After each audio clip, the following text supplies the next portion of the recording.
শীতকাল মানেই প্রচুর কমলা লেবু, আর কমলা লেবুটা খেয়ে আমরা খোসাটা ফেলে দিই। এবার থেকে এই ভিডিওটা দেখলে আর কমলা লেবুর খোসা কখনোই ফেলে দেবেন না। একটা কমলা লেবুকে অর্ধেক করে নিয়ে খোসা থেকে লেবুটাকে বার করে নিলাম। হালকা হাতে বার করলেই খোসাটা থেকে খুব সুন্দর করে লেবুটা বেরিয়ে আসবে।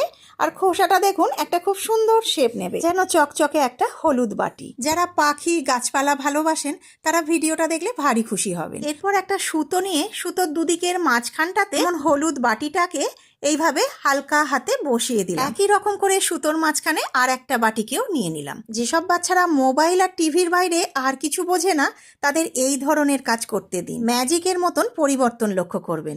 শুধু বাচ্চারাই নয়, বড়দেরও মন ভালো হয়ে যাবে। একটা বাটির মধ্যে মুড়ি আর একটু ছোলা ভাজা দিয়ে দিলাম, যেটা পাখিদের ভারী পছন্দের। আর একটা বাটিতে দিয়ে দিলাম বেশ কিছুটা জল, যাতে ওরা খাবার জল দুটোই পায়। এরপর বারান্দার গ্রিলের সাথে সুতোগুলোকে এইভাবে টাঙিয়ে দিলাম। দেখার পর মনটা খুশি হয়ে গেল তো।